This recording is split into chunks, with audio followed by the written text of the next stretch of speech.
बिस्मिल्लाहिर्रहमानिर्रहीम। बच्चों, last lecture था हमारा work done bye a constant force. आज के लेक्चर में दो टॉपिक्स पढ़ने हमने। पहले का नाम है work done bye a variable force. आसान से दो मेथड हैं और उनके दो फॉर्मूलाज हैं, ज्यादा इन डिटेल नहीं है। और मोस्ट इंपॉर्टेंट टॉपिक है conservative and non conservative forces. पहले आ जाते हैं work done by variable force पे। फोर्स वेरिएबल कब हो सकती है? दो ऑप्शंस हैं, या उस फोर्स की डायरेक्शन बदलती रहे या उस फोर्स का मैग्नीट्यूड बदलता रहे। हम डायरेक्शन वाला केस उठा लेते हैं। मिसाल के तौर पे हमारे पास एक ट्रैक है ए से बी तक, जिसमें मुसलसल आप देख रहे हैं कि फोर्स को अपनी डायरेक्शन चेंज करनी पड़ेगी अगर उसे क्या करना पड़ा, वर्क। तो हम पहले नंबर पे जो काम कर सकते हैं उसको बोलते हैं इंटरवल मेथड, और इसी पाथ को हम लेके जा सकते हैं ऑन ग्राफ, तो उसको हम नाम देंगे ग्राफिकल मेथड का। मिलते जुलते फॉर्मूलाज है दोनों के, आसान से देखना। सबसे पहले आपने इस पूरे ट्रैक को छोटे छोटे डिस्प्लेसमेंट पैचेस में डिवाइड कर देना है। इसका नाम रख दिया डेल्टा D1।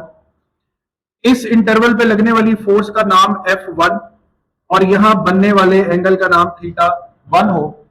तो बच्चों, इस एक सिंगल पैच पे होने वाला वर्क होगा F1 cos θ1 डेल्टा D1।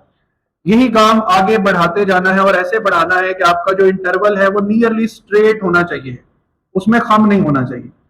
चाहे आपको इससे भी छोटे इंटरवल्स बनाने पड़े, लेकिन कोई से दो इंटरवल्स के दरमियान जो आपका पैच का लाइन है पैच की, वो बिल्कुल क्या होनी चाहिए, स्ट्रेट। अब अगर पहले पैच का ये काम है तो दूसरे पैच पे होने वाला काम क्या होगा? F2 cos θ2 डेल्टा D2, 3 के लिए F3। जो फ्रेंड्स फिजिक्स चैनल को सब्सक्राइब करेगा उसे 6 का 1 कप फ्री मिलेगा।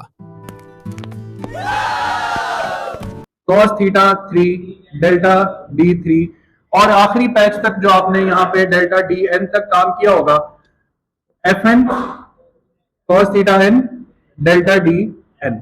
लास्टली बच्चों करना यह है कि इन तमाम छोटे छोटे पैचेस में किए हुए कामों को आपने क्या कर देना है, ऐड कर देना। जब आप ऐड कर देंगे तो आप सिंपल एक फॉर्मूला लिख सकते हैं, that sum of all intervals from 1 to n। कौन से इंटरवल्स?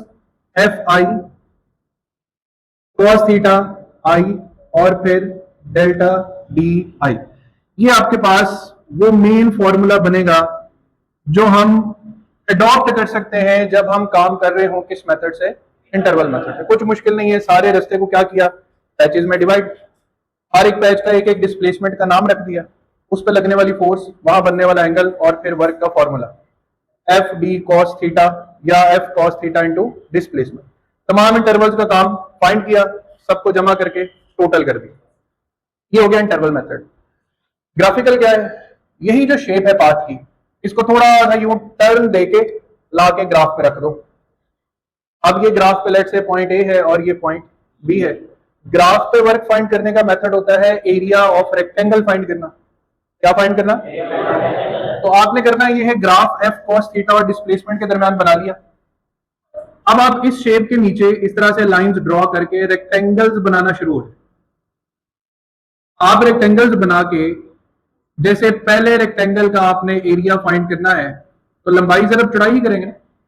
अब लंबाई क्या है? F1 cos θ1, और यहां पे डिस्प्लेसमेंट का इस रेक्टेंगल का नाम क्या हो जाएगा, डेल्टा D1। तो फॉर्मूला तो फिर वही बन गया, लेकिन थोड़ी सी टेक्निकलिटी का फर्क आना है। F2 F3 F4 आप इसी तरह लिखते तो जाओगे, F2 cos θ2 डेल्टा D2, मैं लास्ट पे Fn लिख देता हूं, Fn cos θn delta Dn। बच्चों, लेकिन एक प्रॉब्लम है। वो प्रॉब्लम ये है कि चलो पहले पैच पे तो आपको लग रहा है कि ये एक परफेक्ट रेक्टेंगल है, लेकिन जो तीसरा पैच है वहां पे रेक्टेंगल तो नहीं बन रहा। रेक्टेंगल तो अब बनेगा, या रेक्टेंगल तो इस तरीके से बनेगा। तो हमारे पास यहां पर कुछ पैचेस ऐसे भी आ रहे हैं, कुछ रेक्टेंगल्स ऐसे भी आ रहे हैं जो अधूरे रेक्टेंगल्स हैं, पूरे रेक्टेंगल्स नहीं है। उसके लिए हमें क्या टेक्निक बताई उसने कहा इस सिचुएशन को अवॉइड करने का तरीका यह है कि आप पैच को और छोटा कर दें, और भी छोटे रेक्टेंगल्स बनाने की कोशिश करें। अगर आपका गुजारा तब भी नहीं हुआ तो फिर रुके नहीं, और छोटा कर दें उनको। यानी डिस्प्लेसमेंट के साइज को क्या करते जाएं, कम करते जाएं। अगर इस तरह करने से भी गुजारा नहीं हुआ तो फिर ना हटें, लगे रहें, इतना देर तक लगे रहें कि आपकी शेप सारी इतनी लाइनों से भर जाए कि आपको लगे ही ना कि यहाँ पे रेक्टेंगल्स बने भी हों। ये पूरी शेप जो है वो अंडर दी ग्राफ भर जाए। अब ये जितना एरिया अंडर दी ग्राफ है यही हमारा टोटल वर्क है।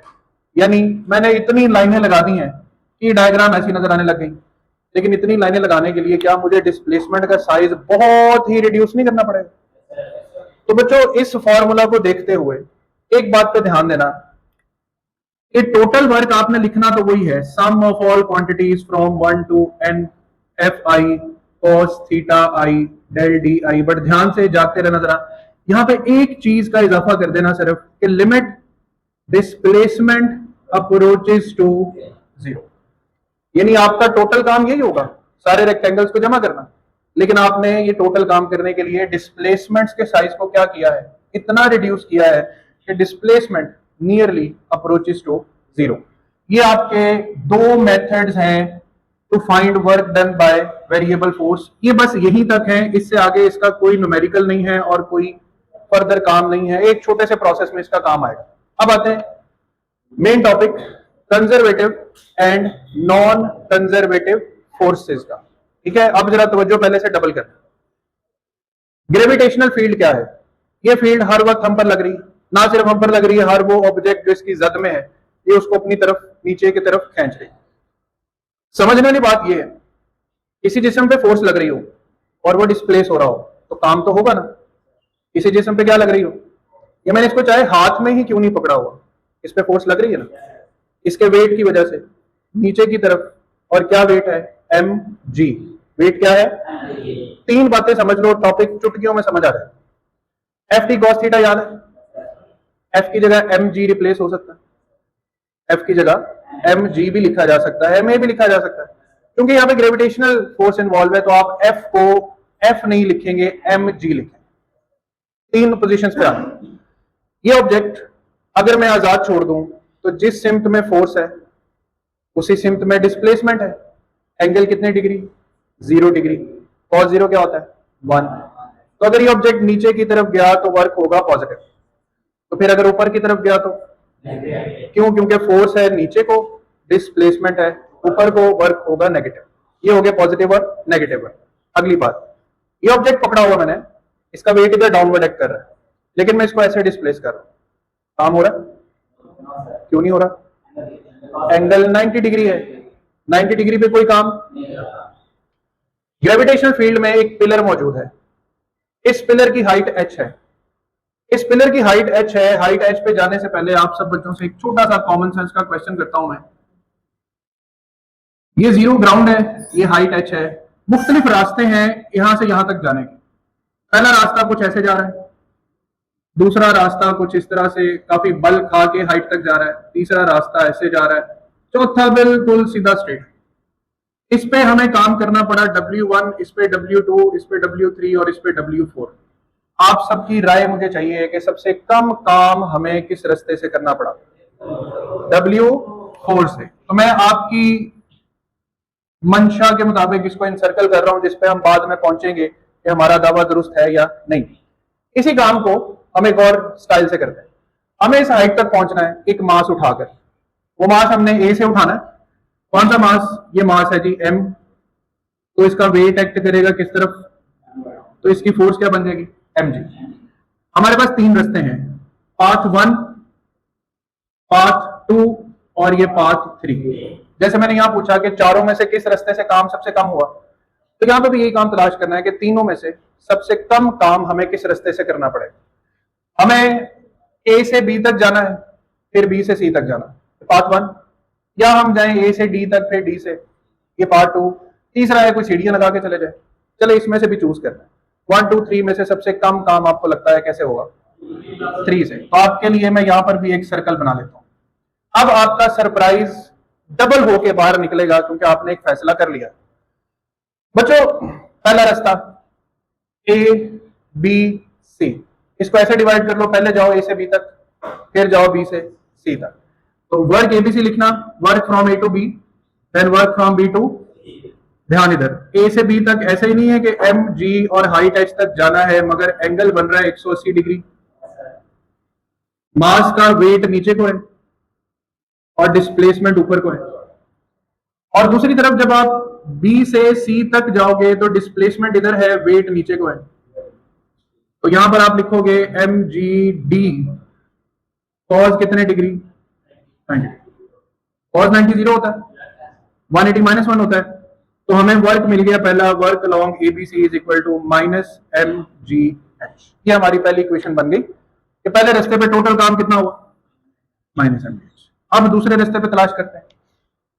पहले ए से डी तक जाते हैं, फिर डी से, अच्छा देखो ए से डी तक जाना ऐसे नहीं है जैसे बी से सी तक जाना।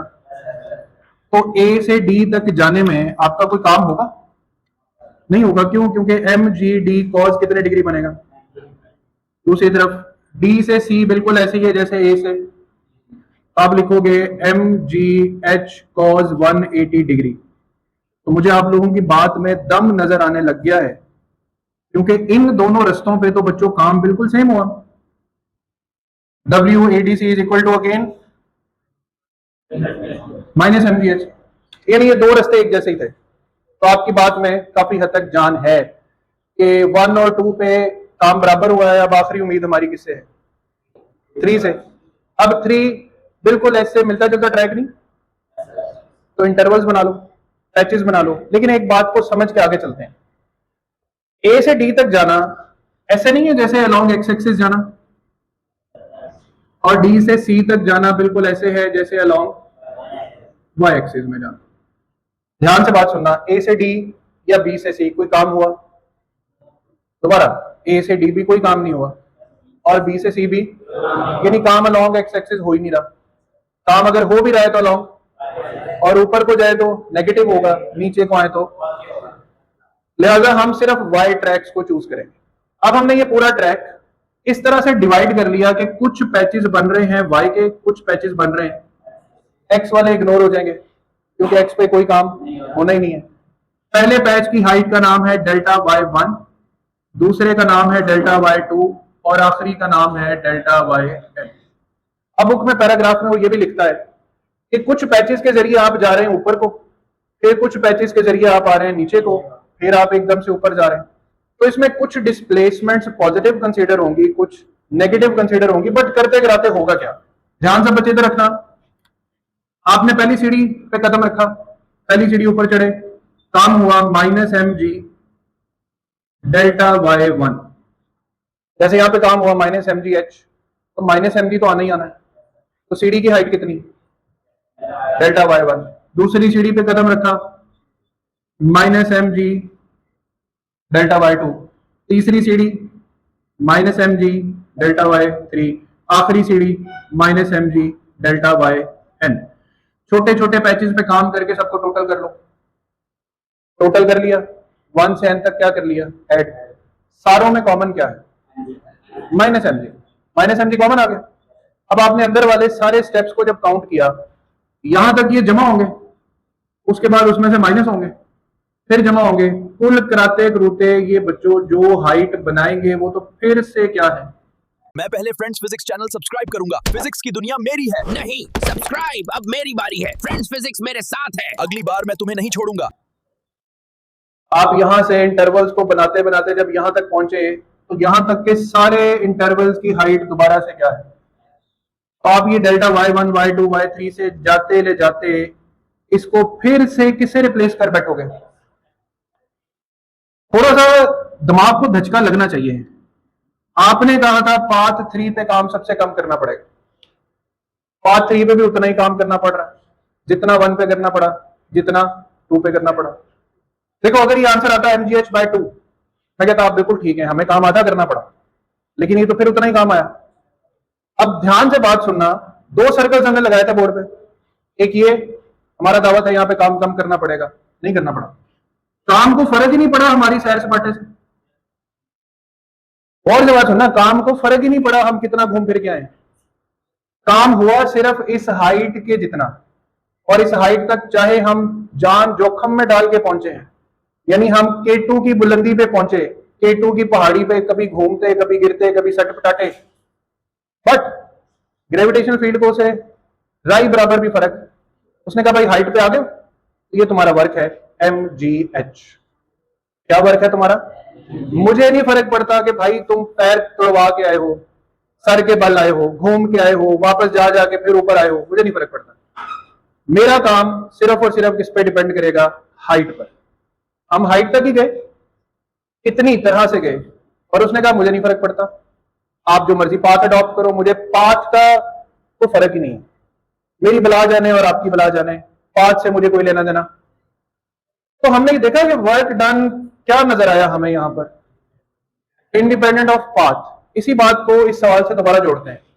ये पाथ जैसा भी है, ये भी पाथ जैसा है, ये भी जितना मर्जी मुश्किल पाथ है और ये मर्जी जितना आसान पाथ है, ग्रेविटी को फर्क ही नहीं पड़ता।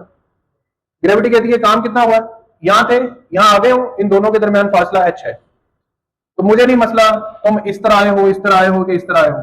तुम इस तरह भी आ जाते तो उतना ही काम था, इस तरह आए हो तो भी उतना ही काम है। काम से ग्रेविटी को पाथ से कोई लेना देना नहीं है। ऐसी कोई भी फील्ड या फोर्स जिसे आपके सैर सपाटे से फर्क ना पड़ता हो, उसे फर्क पड़ता हो कि तुम इनिशियली कहां पर थे और फाइनली कहां पर हो, सीधी लाइन के दरमियान जिसने काम को देखना हो, उसको कहते हैं कंजर्वेटिव फील्ड या कंजर्वेटिव फोर्स। एक तो इसकी ये डेफिनेशन है, नेक्स्ट पेज पे आओगे ये लिखी हुई मिलेगी कि work done is independent of the path followed. But बातें अब जुड़नी शुरू होंगी। अभी तो हमने ये देखा कि हमने 3 रास्ते अडॉप्ट किए, तीनों पे काम सेम हुआ, तो फिर इतने लंबे रास्ते लेने की जरूरत ही नहीं भाई, नीचे से सीधा कोई लिफ्ट लगाते ऊपर चले जाते हैं, काम सेम ही होना था।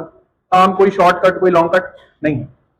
पहली बात हमने सीख ली कि ग्रेविटेशनल फील्ड में वर्क रास्ते पे डिपेंड करता है, इनिशियल पोजीशन पे और फाइनल पोजीशन। एक और बड़ी इंपॉर्टेंट बात लिखी हुई कि ग्रेविटेशनल फील्ड या कंजर्वेटिव फील्ड वो होती है जिसमें अगर आपने क्लोज पाथ में काम कर दिया ना तो काम जीरो हो जाएगा। अमली मुजाहिरा देखते हैं, ए से शुरू करते हैं, ए से डी तक गए, काम हुआ जीरो हुआ, मैं यहीं पे लिखता जाऊंगा। डी से सी तक गए, काम हुआ -mgh हुआ। सी से डी तक आ जाओ, काम होगा, अब ध्यान से बात सुनना, मैं नीचे को आ रहा हूं, बी से ए तक आ रहा हूं तो +mgh।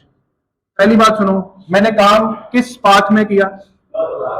टोटल को जमा करो, 0 माइनस 0 प्लस, टोटल क्या हो गया? तो ऐसी फील्ड जिसमें close work done is zero in a close path, it is also known as.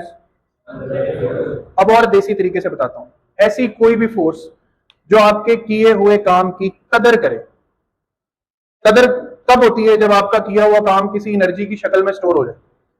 मैंने ऑब्जेक्ट को जमीन से उठाया, पोटेंशियल स्टोर हो गई, कदर हो रही, जाया नहीं हुई। मैंने एक पॉजिटिव चार्ज से नेगेटिव चार्ज को अलग किया, पोटेंशियल एनर्जी स्टोर हो गई, क्योंकि मैं नेगेटिव को छोड़ूंगा तो वो फिर लपक के किधर चला जाएगा? खींचा, कौन सी एनर्जी स्टोर होगी? पोटेंशियल। एक स्प्रिंग नॉर्मल हालत में था, खींचा, छोड़ूंगा वही रहेगा, वापस जाएगा, काम की कदर हुई।